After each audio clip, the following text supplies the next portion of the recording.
ஒரே ஒரு கருத்து கணிப்பு கடைசியாக ஒரு சர்வே வந்துச்சு. அந்த சர்வேல என்டிஏக்கு வந்து 253, இந்தியாவுக்கு வந்து 244ன்னு வந்தது. உடனடியா அது எங்களுது இல்லைன்ட்டாங்க அவங்க. போட்ட அடுத்த நாளே 10 சீட்டு தான் வித்தியாசம் கொடுத்துருந்தாங்க. அதுல கூட என்டிஏக்கு 10 சீட் அதிகமாக தான் கொடுத்துருந்தாங்க. ஆனா வந்து மெஜாரிட்டி கொடுக்கல, மைனாரிட்டி தான் கொடுத்துருந்தாங்க. அவங்க அதிகபட்சம் பெறக்கூடிய 253, இந்தியா கூட்டணிக்கு 244 இருந்து வரைக்கும் கொடுத்துருந்தாங்க. அதை வந்து இல்ல அது எங்களுக்கு அது நாங்க இது சொல்ல எங்களுக்கு அது சம்மந்தம் இல்லை அப்படின்னு சொல்லி உடனே சொல்லிட்டாங்க. அது யதார்த்த நிலைன்றது. இப்போ நீங்க தேர்தல் ஆணையம் வந்து அவர்களால் நியமிக்கப்பட்ட தேர்தல் ஆணையர், உச்சநீதிமன்ற தலைமை நீதிபதி தலையிட்டு எதிர்க்கட்சி தலைவரும் பிரதமரும் 3 பேர் சேர்ந்து எடுத்த ஆள் கிடையாது. இந்த தேர்தல் ஆணையம் இது வரைக்கும் வந்து கருத்து கூறும்ப விரும்புகிறேன்னு சொல்லுது.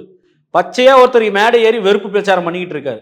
ஐடியலி பார்த்தீங்கன்னா வந்து அவருக்கு வந்து ஐபிசி செக்ஷன் 153லே வந்து அவர் மீது வழக்கு பதிவு செய்யலாம். ஆனால் இது வரைக்கும் எந்த வழக்கும் பதிவு ஆகல. ஆனா அந்த மாதிரி பேச்சு பேசக்கூடிய ஒரு பிரதமர் வேட்பாளராக இருக்கக்கூடிய ஒரு பேசுற பேச்சை குறைந்தபட்சம் வந்து ஏன் இப்படி பேசுறீங்களேன்னு கூட ஒரு தேர்தல் ஆணையம் கேட்க மாட்டேங்குது. தேர்தல் ஆணையம் மாதிரி இல்லை.